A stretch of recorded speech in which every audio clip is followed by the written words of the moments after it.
citações e intimações, parte 2, das partes dos sujeitos processuais. Bom, então nós vamos começar a falar sobre crimes contra a administração pública. Então vamos falar hoje sobre sentença e coisa julgada. Vamos começar a nossa aula de inquérito policial. Vamos começar a falar do Tribunal do Júri.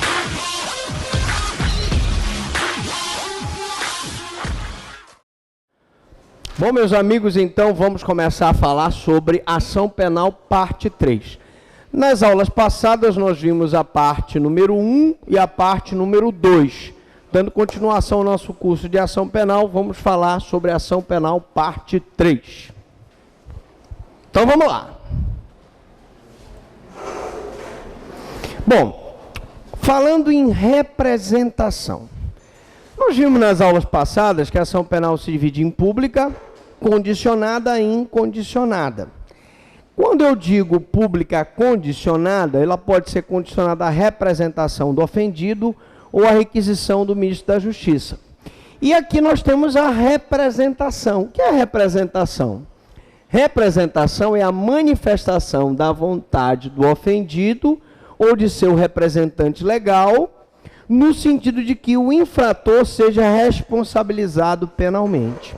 Ora, representação nada mais é do que uma autorização que é dada pelo ofendido para que a pessoa que praticou um crime de ação penal pública condicionada à representação seja responsabilizado penalmente, seja responsabilizado, possa ser processado para ser condenado a uma pena privativa de liberdade, uma pena restritiva de direito, uma multa.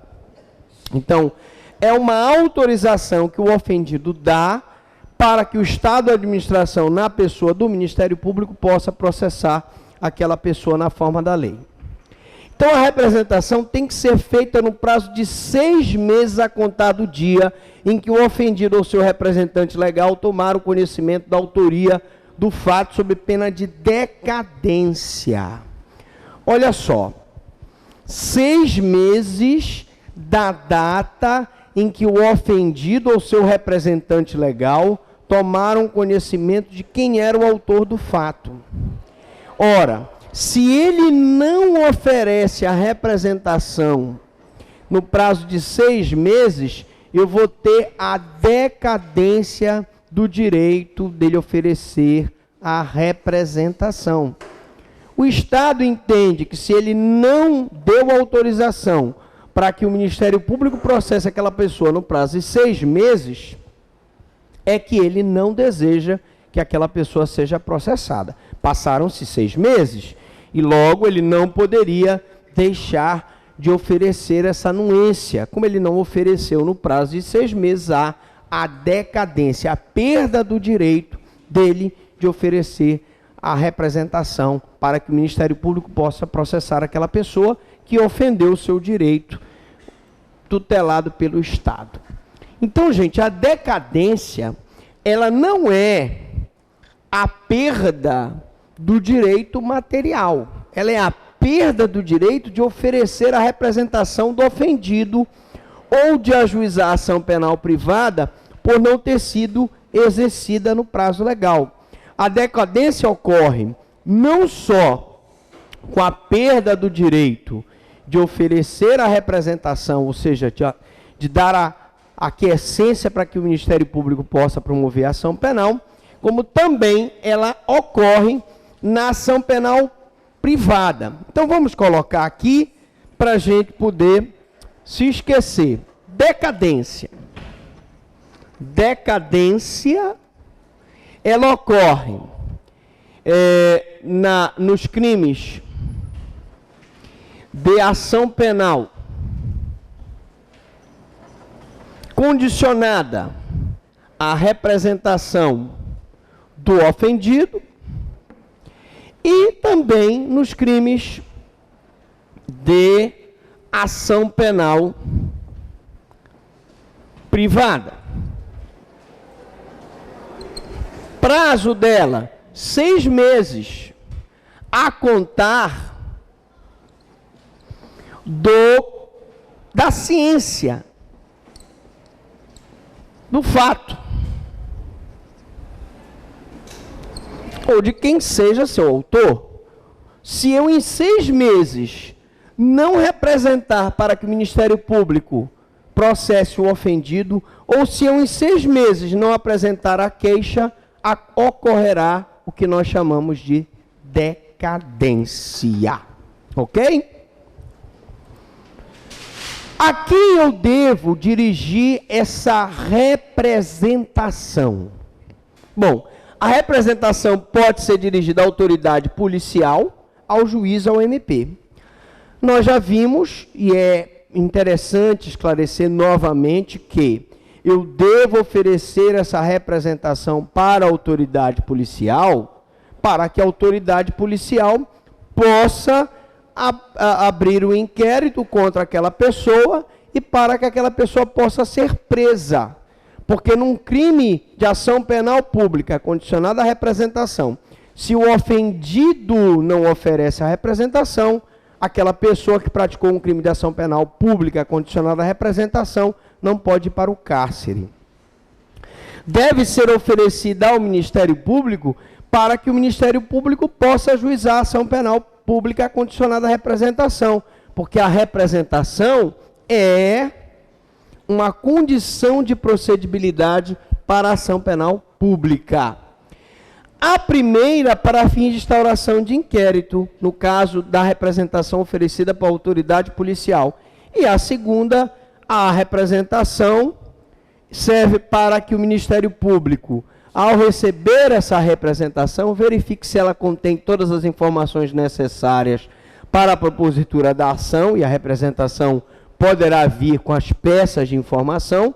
Caso contrário, se encaminha a representação à autoridade policial para fins de instauração de inquérito.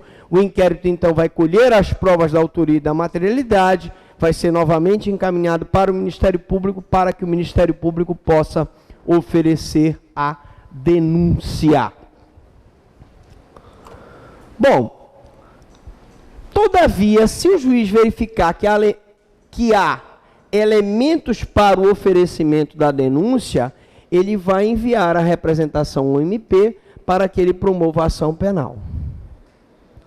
Então, a representação, quando ela é oferecida para o juiz de direito, e o juiz de direito verifica que essa representação veio instruída com provas da autoria e da materialidade suficiente para que o Ministério Público possa promover uma ação penal, o juiz então encaminha para o Ministério Público. Tá? Ao terceiro, o MP,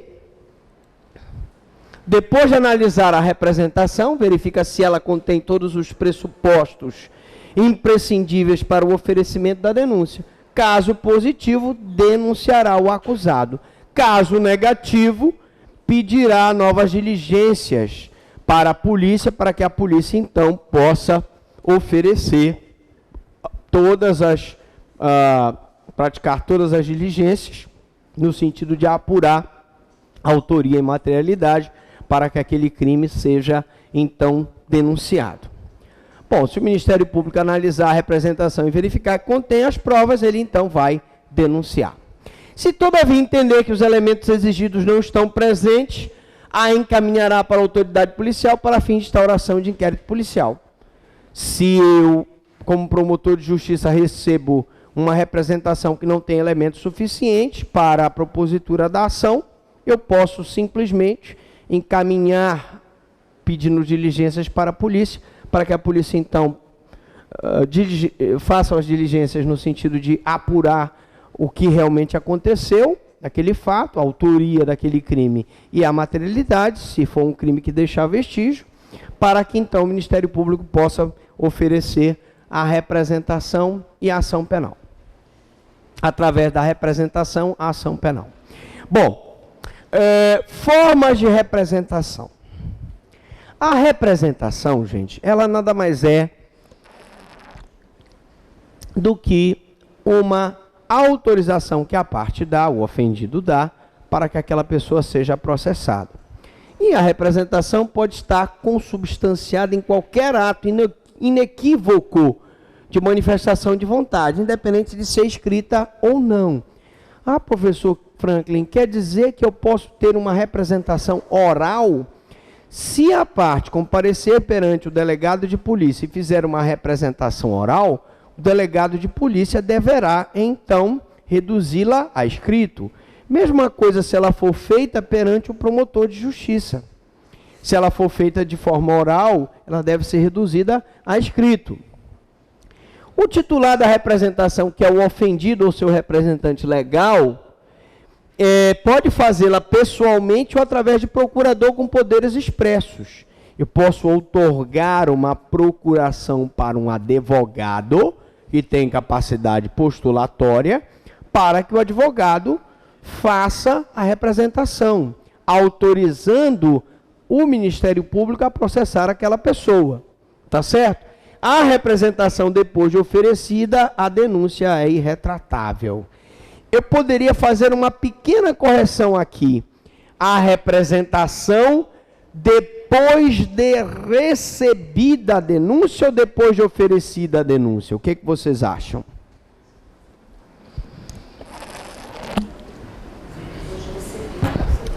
Depois de recebida, é melhor dizer depois de recebida.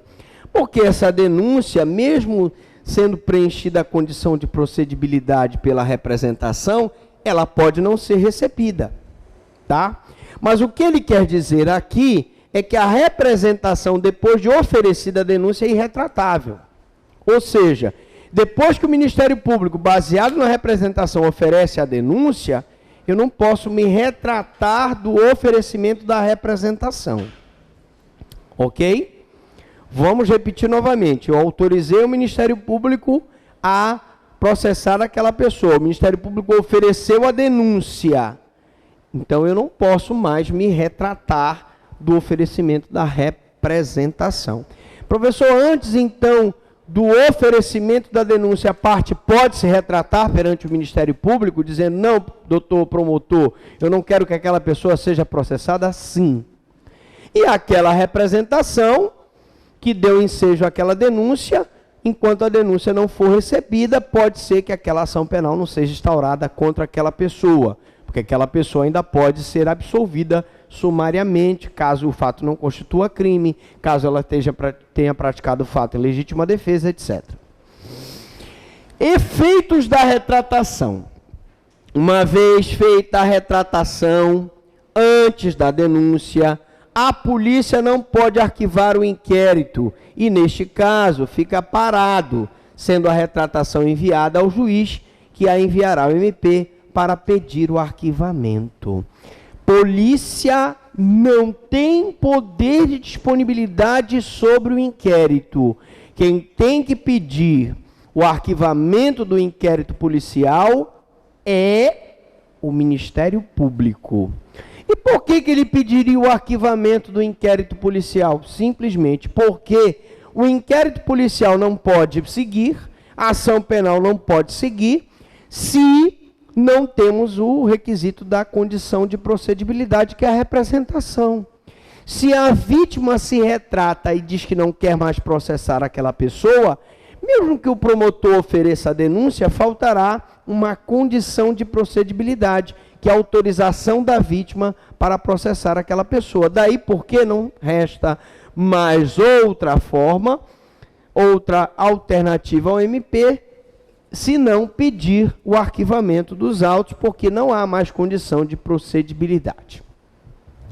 Bom, a outra condição de procedibilidade, pediria a licença para apagar isso aqui, é a requisição do ministro da Justiça.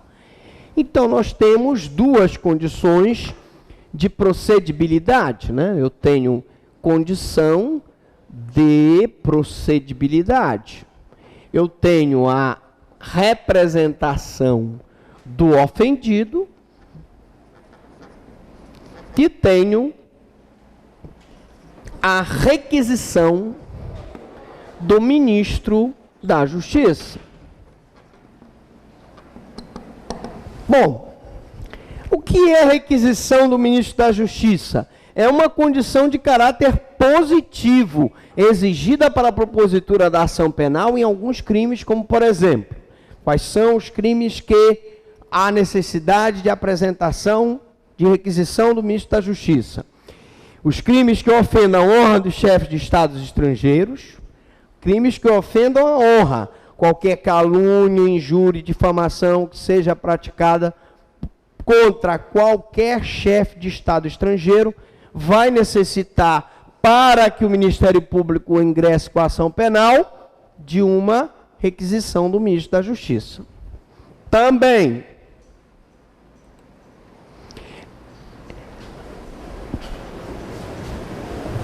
eu posso ter um crime praticado contra a honra do presidente da República. No caso de crime praticado contra a honra do presidente da República, eu também tenho a necessidade de requisição do ministro da Justiça. Bom, vamos falar agora da ação penal nas contravenções. Bom, a ação penal nas contravenções é sempre pública, significa que não existe ação penal privada nas contravenções. Logo, essa ação penal ela é de iniciativa do Ministério Público. A Constituição de 88 não permite mais que o processo contravencional seja iniciado na polícia ou pelo juiz, através de portaria ou auto de prisão em flagrante. Aqui, um destaque histórico para quem não sabe, é que as contravenções penais, antes da Constituição de 88, a iniciativa da ação penal era da polícia e do juiz, através de portaria e através de auto de prisão em flagrante. O juiz iniciava a ação através de portaria e a polícia iniciava a ação mediante auto de prisão em flagrante. Mas, professor Franklin, isso é um princípio, é uma ofensa ao princípio da iniciativa das partes, né? É uma ofensa ao princípio de que cabe a iniciativa da ação perante ao órgão que a Constituição dá a titularidade da ação penal pública. Ora, se o Ministério Público é o órgão exclusivo do Estado que move a ação penal pública, a ação penal pública não poderia iniciar pela polícia, que não tem poder de mover a ação, e muito menos poderia iniciar pelo juiz, porque violaria o princípio do ne procedar iudex ex officio, ou seja, o juiz não procede de ofício. Então, essa autorização antes da Constituição, que era dada à polícia e à justiça de iniciar o processo contravencional, já não mais existe. Pois acabou-se, então, depois da Constituição de 88, com um procedimento ex officio do juiz, já que foi concedido ao MP a titularidade exclusiva da ação penal pública. Como a contravenção é de ação penal pública e o Ministério Público é o órgão encarregado da propositura da ação penal pública, eu tenho que mover a ação através do Ministério Público. Muito bem. Mas nós tivemos uma grande modificação que veio com a Lei 9.099/95, que é a Lei dos Juizados Especiais Criminais. A Lei 9.099/95, ela criou os juizados especiais, onde as contravenções penais e os crimes apenados com pena máxima não superior a 2 anos, inclusive os casos em que a lei preveja procedimento especial, e aí vale para qualquer lei esparsa ou extravagante, abuso de autoridade, lavagem de dinheiro, crimes hediondos, crimes contra o sistema financeiro, crimes do Estatuto do Idoso, crimes no Código do Consumidor, crimes no ECA, todas essas são leis especiais, mesmo se eu tiver um procedimento especial, passaram a competência do juizado especial. Então, o juizado especial hoje, gente, falando em juizado especial,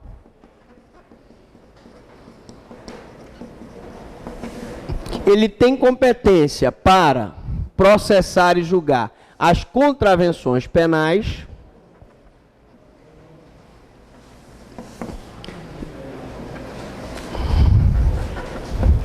e B, os crimes de menor potencial ofensivo, que são aqueles cuja pena máxima não é superior a 2 anos. Logo, crimes de menor potencial ofensivo e contravenções penais são da competência do juizado especial. O juizado especial criminal, ele dispensa a abertura de inquérito policial. Nós já vimos que para apurar um crime de menor potencial ofensivo ou uma contravenção penal, basta o termo circunstanciado de ocorrência. TCO, termo circunstanciado de ocorrência.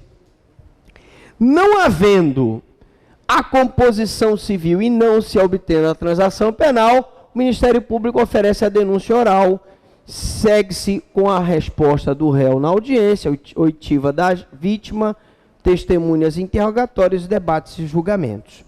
Então, nós já tivemos oportunidade de mostrar para vocês o rito dos juizados especiais. Quando eu tenho a prática de uma contravenção penal ou um crime de menor potencial ofensivo, cuja pena máxima não é superior a 2 anos, eu instauro um TCO, que é uma espécie de inquérito resumido. Nesse TCO, eu vou ouvir a vítima, vou ouvir as testemunhas do fato e vou ouvir o acusado, e vou instruir esse TCO com um exame pericial. Não precisa ser o exame de corpo de delito. O TCO, como é simplificado, comporta um atestado médico. Então, vai ser marcada uma audiência preliminar no juizado especial. Nessa audiência preliminar, eu vou ter a tentativa de composição dos danos civis. A composição civil é o seguinte: João e Pedro brigaram numa festa, Pedro agrediu o João, então, na audiência vai dizer: olha, Pedro, tu me pagas R$1.000 pelo soco que tu me deste, o antibiótico que eu comprei, as ataduras, etc. E está composta, está feita a composição civil, está composta a lide. Não havendo a composição civil e sendo crime condicionado à representação, nós vamos ter a representação do ofendido, que é a autorização para que o Ministério Público proponha a transação penal.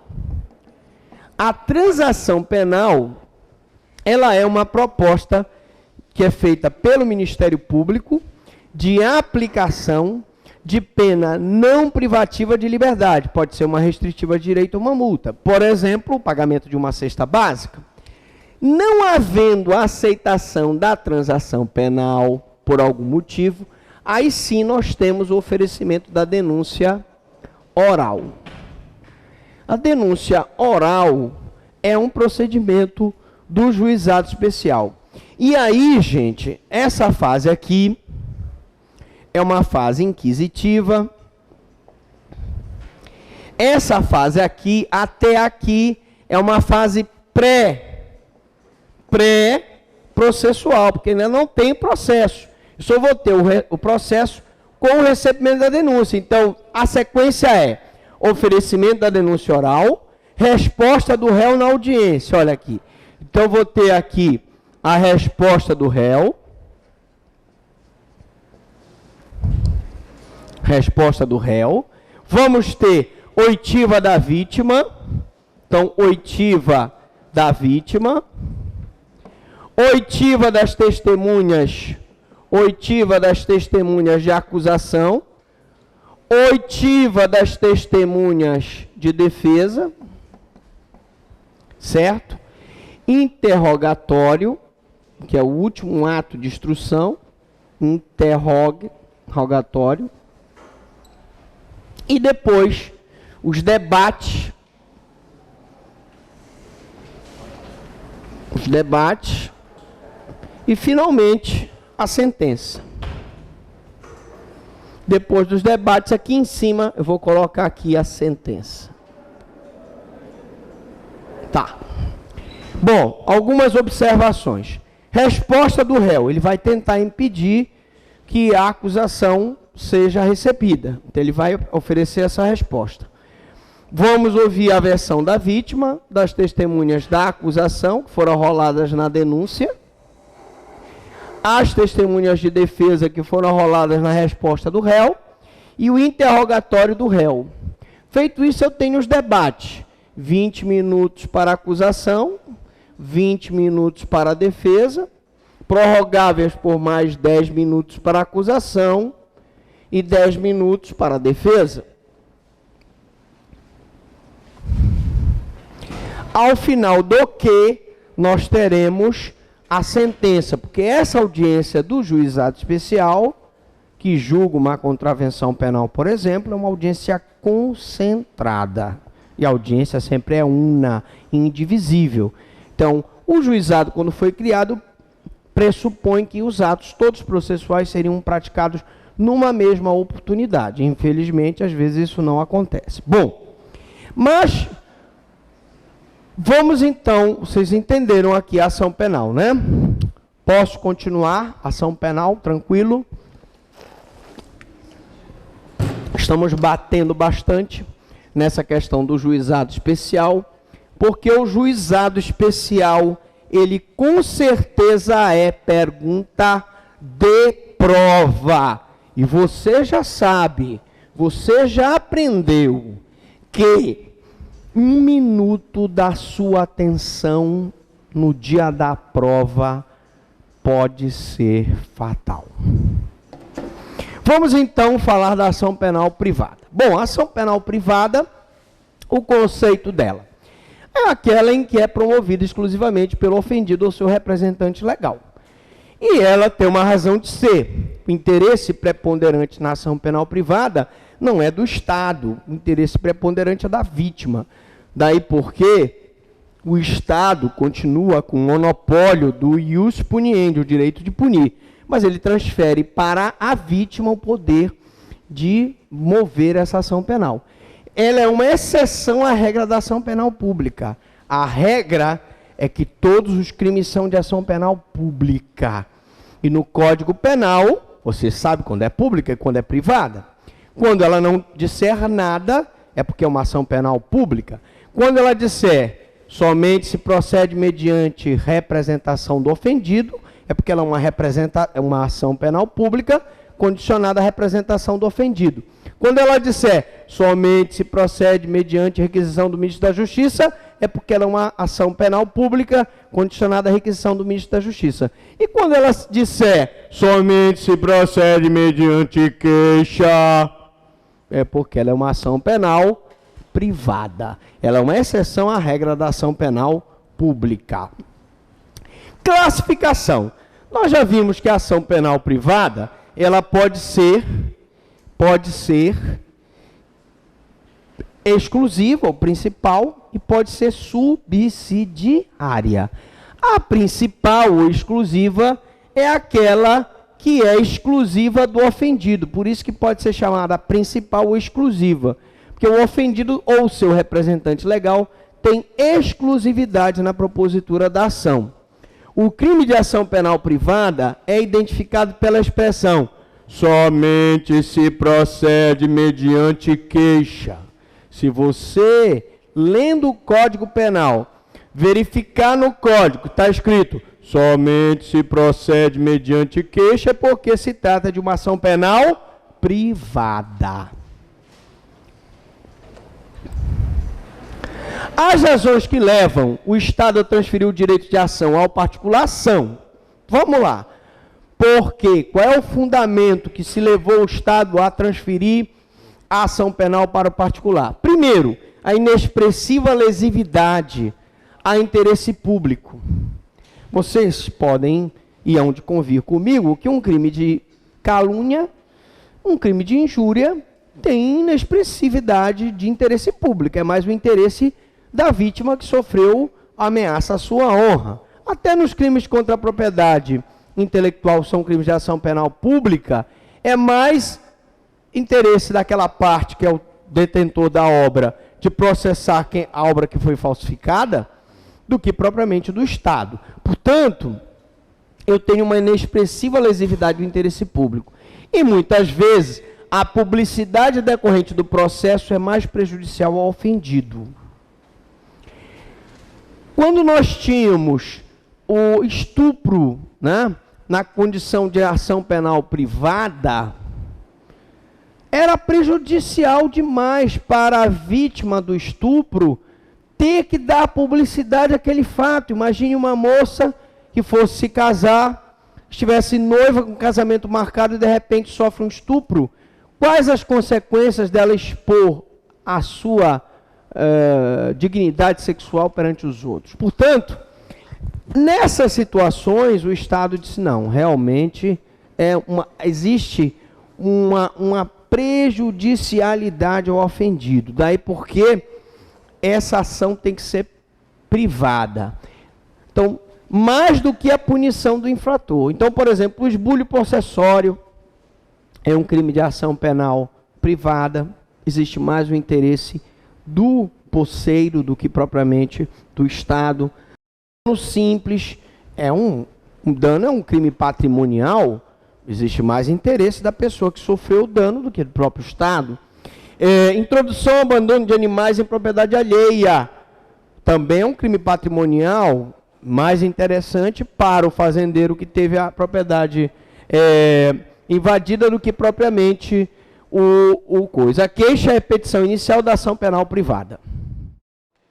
Então vamos lá, vamos falar de ação penal parte 4. Na aula passada, nós vimos da ação penal parte 3 e agora vamos continuar com a ação penal parte 4. Ainda falando sobre renúncia. Essa aula se chama Tudo que você queria saber de ação penal e nunca teve coragem de perguntar. Vamos lá, renúncia. Bom, a renúncia, gente, é ato unilateral. Diferente do perdão, que é um ato bilateral. E ela é unilateral porque ela não precisa da vontade da outra parte para produzir suas consequências jurídico-penais. Ou seja, eu não preciso que a outra parte concorde com a renúncia. Se eu renunciei e não quis mover a queixa, problema meu, porque eu tenho, pelo princípio da disponibilidade da ação penal privada, o direito de mover ou não a ação. Fim de papo. Bom, a renúncia pode ser expressa, quando o ofendido, através de um requerimento por escrito, expressa a sua vontade de não processar o querelado. Quando ela é feita, então, por escrito, né? Ou através de petição apresentada à autoridade, ou ela pode ser uma renúncia tácita, quando a parte pratica atitude incompatível com a vontade de apresentar a queixa.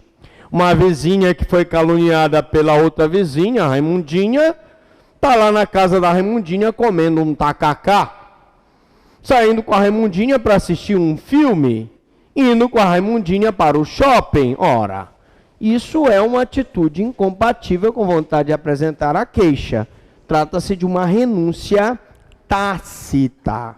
Beleza? Alright. Queixa.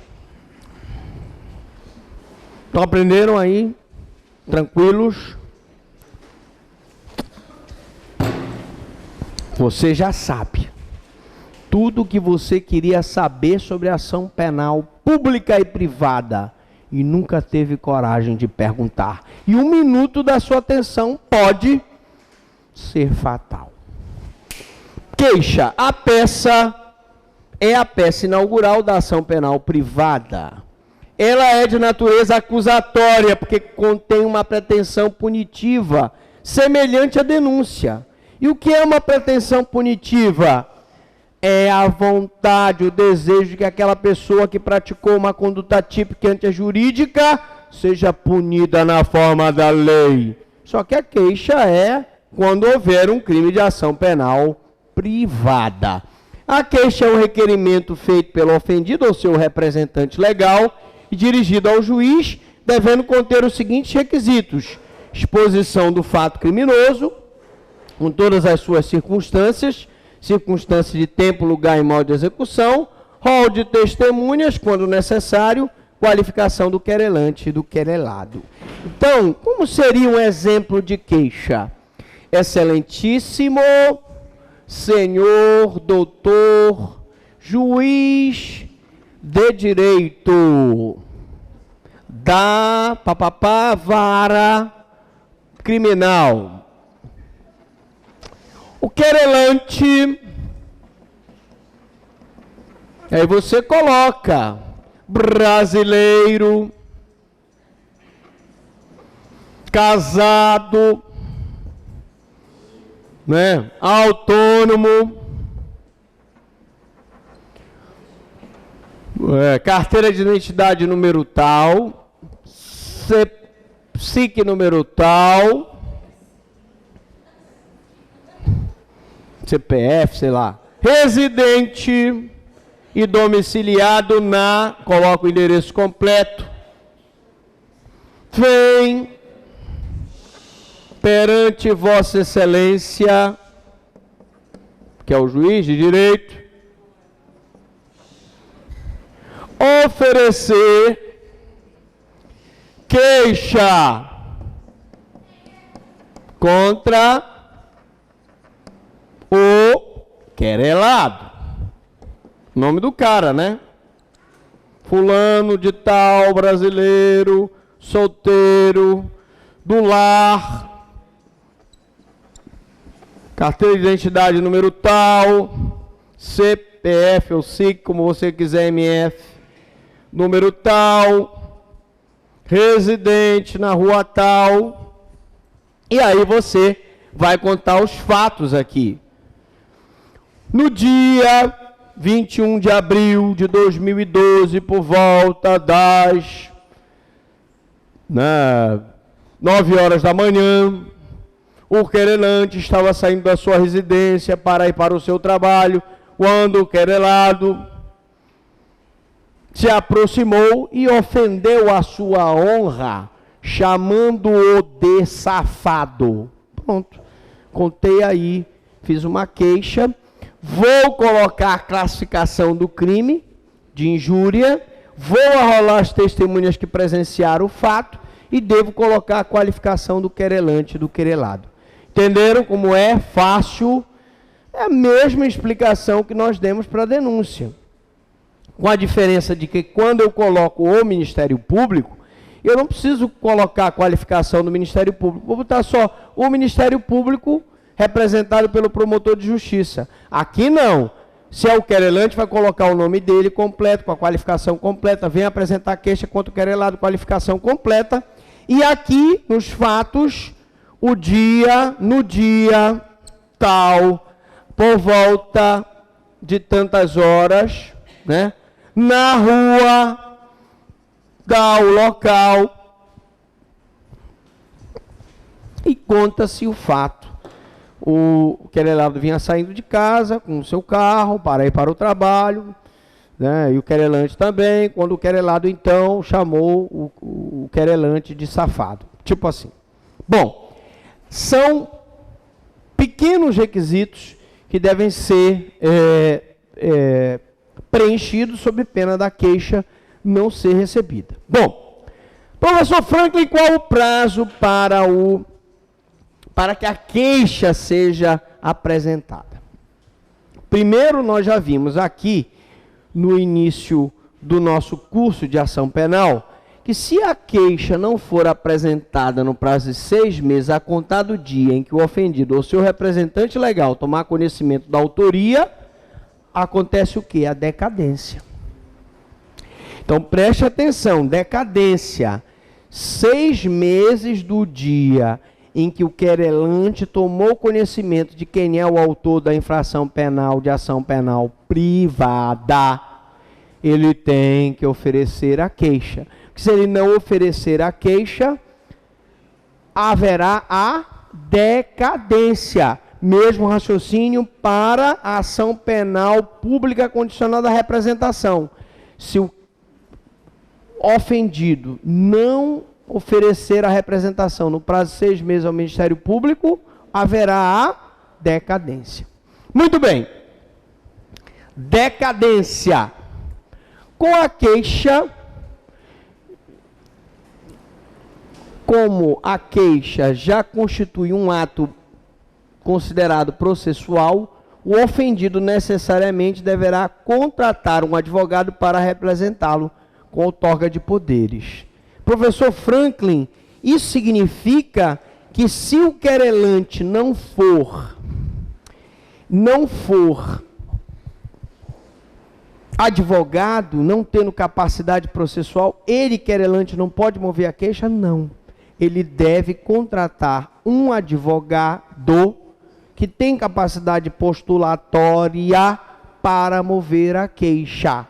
Advogado que não tem capacidade postulatória, porque está com alguma sanção disciplinar perante a OAB, não tendo capacidade postulatória, não pode mover a queixa. E se mover queixa sem a capacidade postulatória, haverá ilegitimidade de parte por falta de capacidade postulatória. Então, eu contrato um advogado para me representar, outorgando poderes específicos na procuração, isto é, isso significa que a parte deverá, na procuração, especificar para que causa está outorgando os poderes, sob pena de nulidade. Você tem que dizer que o querelante está outorgando poderes ao advogado para que ele possa oferecer a queixa contra o vizinho querelado fulano de tal, porque o vizinho o chamou de safado, o injuriou. Então, eu tenho que colocar esses poderes específicos na procuração. Se a procuração não estiver devidamente instruída com os poderes específicos para aquela causa, poderá haver até a recusa da queixa. Normalmente, no juizado especial, onde se tramita esses processos de calúnia, injúria e difamação, o juiz pede para que seja emendada, seja novamente anexada a procuração com poderes específicos sob pena de extinção do processo, que vai acontecer se a parte não o fizer. Bom, então essa procuração deve conter o nome do querelado, do querelante, do querelado e a menção do fato criminoso ou a indicação dos dispositivos violados conforme entendimento jurisprudencial. Isso é a jurisprudência que nos diz. O querelante está outorgando os poderes. Na procuração, estou outorgando poderes específicos para que o advogado mova a queixa contra o querelado fulano de tal, por ter praticado a conduta tal, querelado, menção do fato criminoso, indicação dos dispositivos violados. No caso, os artigos referentes aos crimes contra a honra previstos no Código Penal Brasileiro. Se o ofendido for pobre no sentido da lei, o juiz lhe nomeará um advogado que lhe prestará assistência jurídica. No caso, ele poderá nomear um defensor público, que é, no caso, a pessoa encarregada de advogar para as pessoas pobres no sentido da lei. A Defensoria Pública é a instituição especializada na defesa dos carentes e faz as funções de advogado dativo. Se não tiver advogado, a Defensoria Pública será constituída nos autos para mover a queixa contra aquela pessoa em favor da pessoa pobre. Aqui o modelo da queixa. Vocês me pediram e eu preparei para vocês. Excelentíssimo senhor juiz de direito, fulano de tal, que é o querelante, né? Com toda a qualificação, brasileiro, casado, empresário, vem com devido respeito perante Vossa Excelência apresentar a queixa contra ciclano de tal, brasileiro, solteiro, né, autônomo, pela prática do fato a seguir exposto. Você vai dizer, no dia tal, às tantas horas, o querelado estava na rua tal, quando o querelante, papapá, papapá. Entendeu? Contar a história. Diga. Assim, o modelo é parecido com a lei do Senado. Mesmo modelo. Mesmo modelo. O mais importante é que você não se esqueça de, na hora dos fatos, narrar o dia, a hora, o local. Tem juiz que indefere denúncia e indefere queixa, porque você não colocou o local onde foi praticado o crime, certo? Testemunha dos fatos, dispositivo onde está em curso a pessoa acusada, sob pena de indeferimento da queixa. Mas, em linhas gerais, é muito simples fazer uma queixa. O ato encontra-se tipificado pela lei penal, enquadra-se no crime D, isto posto ou posto isso, requer a citação do réu para apresentar a defesa preliminar e rol de testemunhas, papapá, papapá, papapá. Muito fácil, não tem mistério fazer uma queixa. Requisitos da queixa. Nós vimos numa dessas aulas passadas os requisitos da denúncia, e você pediu, e está aqui, os requisitos da queixa. Queixa-crime é uma petição inicial da ação penal privada, todo mundo já sabe, intentada pelo ofendido ou seu representante legal, tanto quanto ela é principal ou exclusiva, pode ser uma ação penal privada principal ou exclusiva, ou quando ela for subsidiária da ação penal pública. Quando ela é subsidiária da ação penal pública, quando o Ministério Público não oferece a denúncia no prazo legal. Qual é o prazo do Ministério Público para oferecer a denúncia quando o réu estiver preso, em regra? 5 dias. Qual é o prazo para o Ministério Público oferecer a denúncia quando o réu estiver solto? 15 dias. Professor, existem outros prazos? Existem. Atenção. Atenção. Denúncia no crime de abuso de autoridade tem que ser oferecida no prazo de 48 horas. É, professor? É. Denúncia no crime eleitoral tem que ser oferecida prazo de 3 dias, e assim sucessivamente.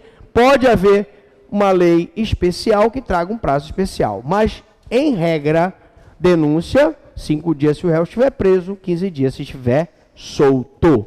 Bom, a ação penal privada pode ser exclusiva ou pode ser subsidiária. Vamos colocar aqui, então, só para você não se perder na explicação, a ação penal, ela pode ser ação penal privada. Ela pode ser a privada exclusiva, ficou muito grande o ser exclusiva, ou principal, e ação penal subsidiária.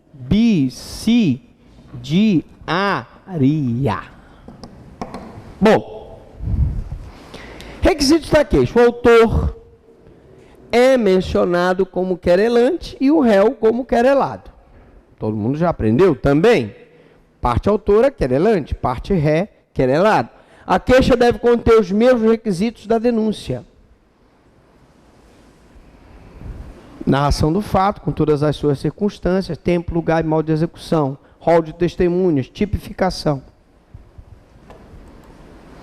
Ambas estando instruídas com documentos aptos a revelar a ocorrência do delito e a indicar a autoria do mesmo.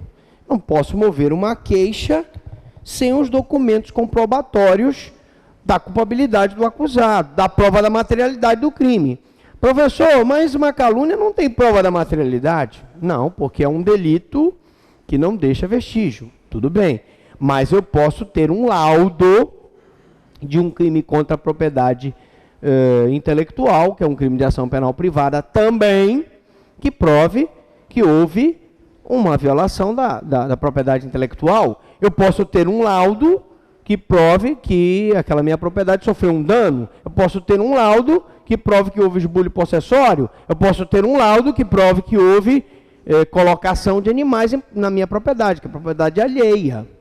Então, eu tenho vários crimes de ação penal privada que necessitam de laudo, exame de corpo de delito, como eu tenho a calúnia, injúria e difamação, que são crimes que não deixam vestígios e não necessitam de laudo.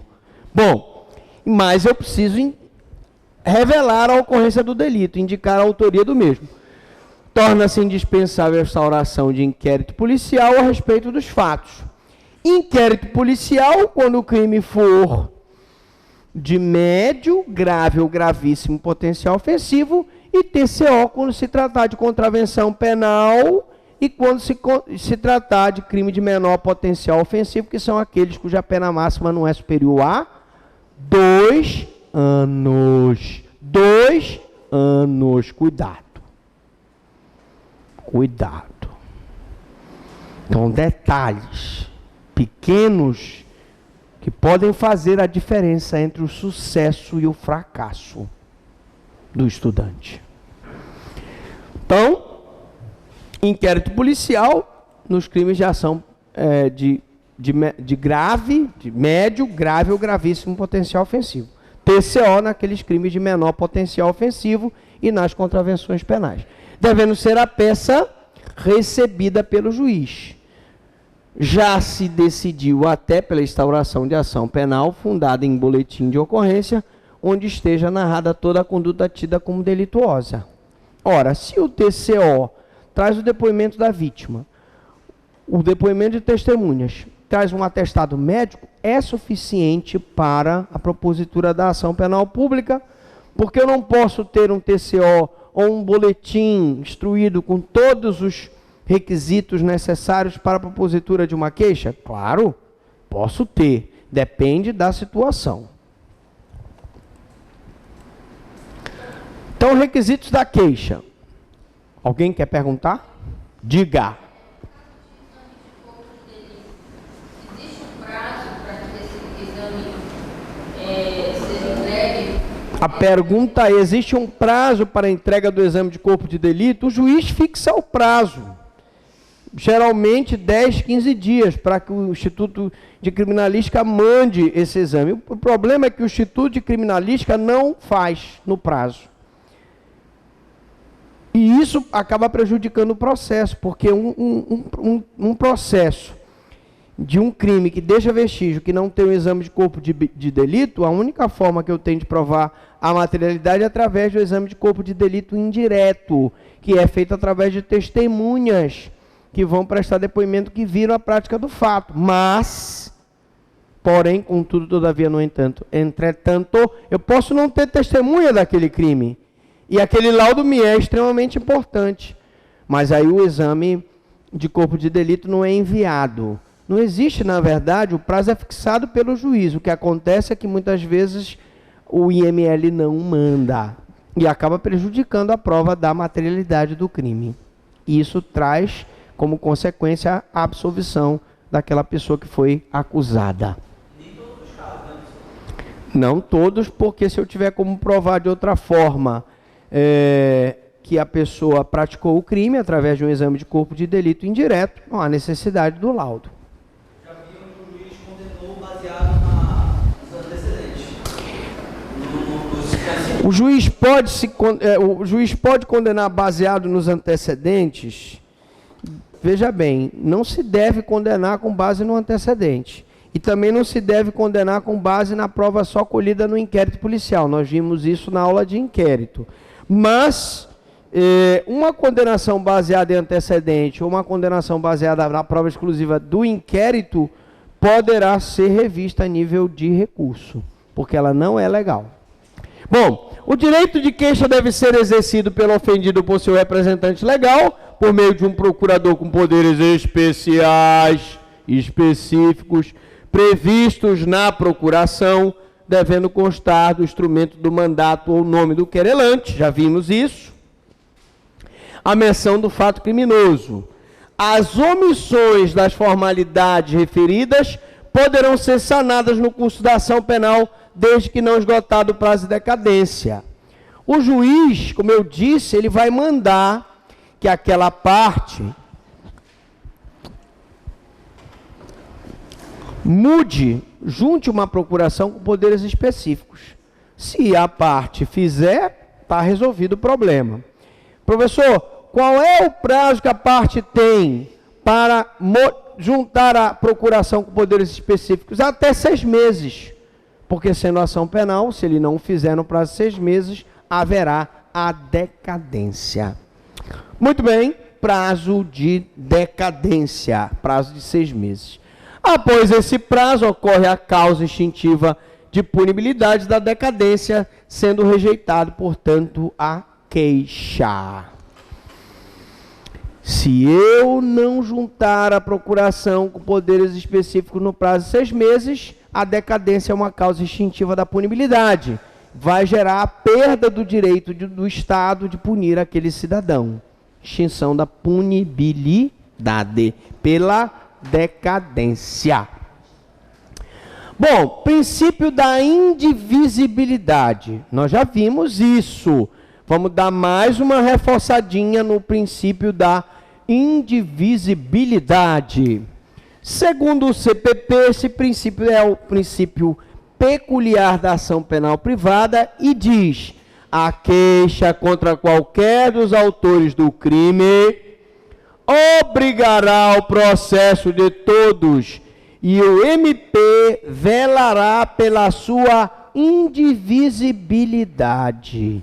Significa que eu não posso, como querelante, mover uma queixa contra um coautor e excluir os demais. Por quê? Porque na ação penal privada vigora o princípio da indivisibilidade. Na ação penal pública vigora a divisibilidade. O Ministério Público oferece a denúncia, pode aditar, incluindo novo autor ou coautor ou partícipe. Na ação penal privada, não. Há o oferecimento da ação penal privada contra qualquer dos autores do crime obrigará o processo de todos e o Ministério Público velará pela sua indivisibilidade. Quando se trata de crime praticado por várias pessoas, não se aceita que a vítima escolha apenas um ou alguns dos que colaboraram na prática do ilícito penal, devendo a queixa abranger todos os autores, coautores ou partícipes do fato criminoso. Já que eu tenho uma queixa que é indivisível, não se admite que eu favoreça uns, processe uns e não processe outros. Todos os que concorreram para o crime incidem nas penas a ele combinada, na medida de sua culpabilidade. Apresentando o ofendido queixa apenas contra uma delas, não sendo a peça acusatória aditada no prazo decadencial de 6 meses, ele tem 6 meses para aditar, juntar os outros coautores e partícipes, ocorrerá a extinção da punibilidade de todos os agentes pela renúncia tácita.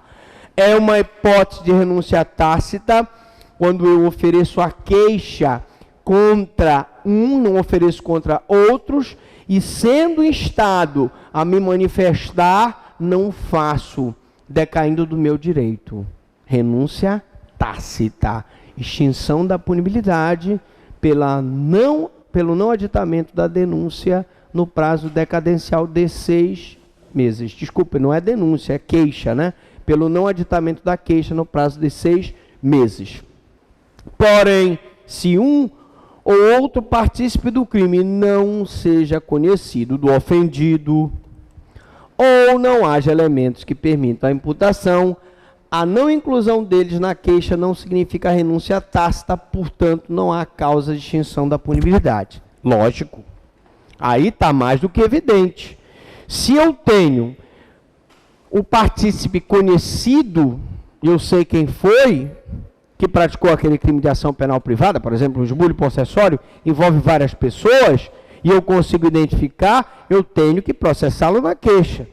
Mas aqueles que eu não consegui identificar, não há por que eu falar em extinção da punibilidade pela decadência contra aquela pessoa que eu não consegui identificar.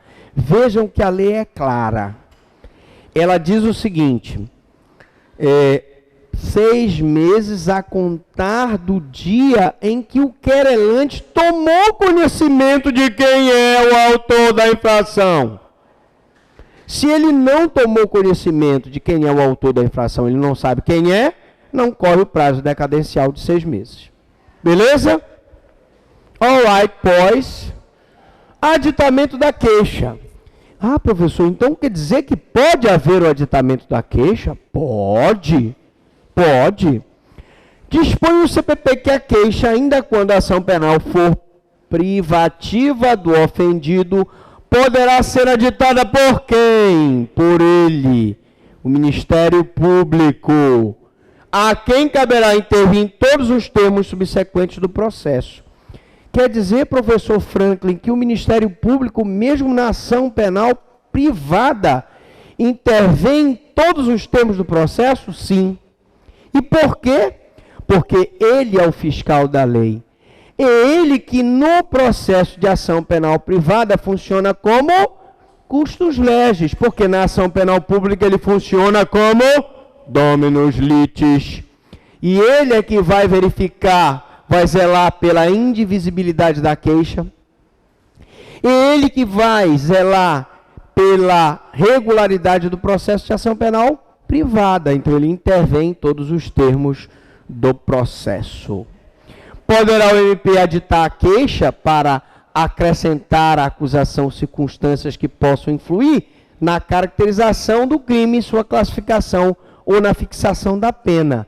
Além do Ministério Público zelar pela indivisibilidade da queixa, ele também tem que colocar lá circunstâncias que possam aumentar, inclusive, a pena do querelante.